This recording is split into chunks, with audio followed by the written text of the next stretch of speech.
আসসালামু আলাইকুম। একের পর এক টেস্ট ম্যাচ হারতে চলেছে বাংলাদেশ।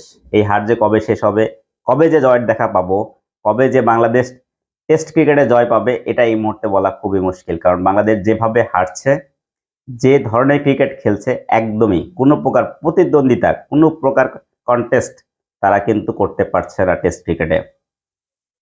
পাকিস্তানের বিপক্ষে যে ২টি টেস্ট ম্যাচ বাংলাদেশ জিতেছে ঠিক তারপরে ৫টি টেস্ট ম্যাচেই কিন্তু বাংলাদেশ একদমই বাজেভাবে তারা হেরে যায়।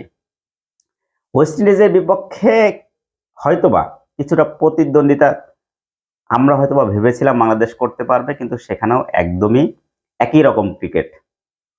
ওয়েস্ট ইন্ডিজের এই আনকরা একটি দল, যদিও সাম্প্রতিক সময়ে ওয়েস্ট ইন্ডিজ ভালো ক্রিকেট খেলছিল, কিন্তু তাদের অতটা এক্সপিরিয়েন্স ক্রিকেটার কিন্তু এই দলে ছিল না। তারপরেও কিন্তু বাংলাদেশ তাদের সহজাত ক্রিকেট খেলতে পারেনি। না, তারা সহজাত ক্রিকেটই খেলেছে সত্যি কথা, কারণ তারা তো সাম্প্রতিক সময় এই ধরনের ক্রিকেটই খেলছে।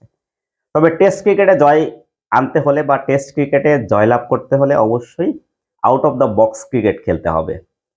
বাংলাদেশ সাম্প্রতিক সময়ে যে ৩টি টেস্ট ম্যাচ জিতেছিল, তার ২টি পাকিস্তানের সঙ্গে এবং একটি হচ্ছে নিউজিল্যান্ডের বিপক্ষে। এই ৩টি টেস্ট ম্যাচেই কিন্তু বাংলাদেশের কোনো না কোনো ক্রিকেটার একটু out of the box cricket খেলেছে।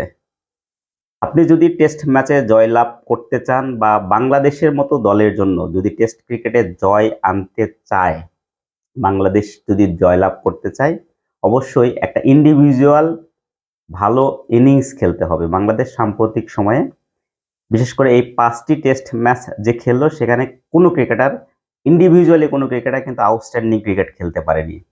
এই লাস্ট ৫টি টেস্ট ম্যাচে বাংলাদেশের একমাত্র মোমিনুল সম্ভবত একটা 100 করেছিল, কিন্তু টেস্ট ম্যাচে জিততে হলে অবশ্যই বিগ 100 এর প্রয়োজন।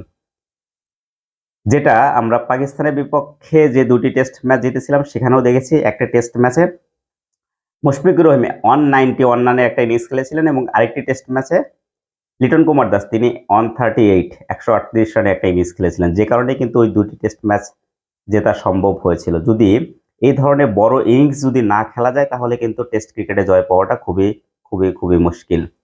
এবং এর আগের সিরিজ যেটা হয়েছিল, বিশেষ করে পাকিস্তান সিরিজের আগে আমরা আরেকটা সিরিজ খেলেছিলাম, সেটা হচ্ছে শ্রীলঙ্কার বিপক্ষে। সেখানেও ওই ২টি টেস্ট ম্যাচে কিন্তু কোনো বাংলাদেশি ক্রিকেটার সেঞ্চুরি করতে পারেনি। কিন্তু তার আগের একটি সিরিজের কথা একটু বলি, সেটা হচ্ছে নিউজিল্যান্ডের সঙ্গে আমাদের হোম কন্ডিশনে খেলা হয়েছিল। সেখানে যে টেস্ট ম্যাচটি বাংলাদেশ জিতেছিল, সেখানে নাজমুল হোসেন শান্ত তিনি একটি সেঞ্চুরি করেছিলেন। তার মানে যদি সেঞ্চুরি যদি না করতে পারে কোনো ক্রিকেটার, তাহলে কিন্তু টেস্ট ম্যাচে জয় পাওয়া সম্ভব না।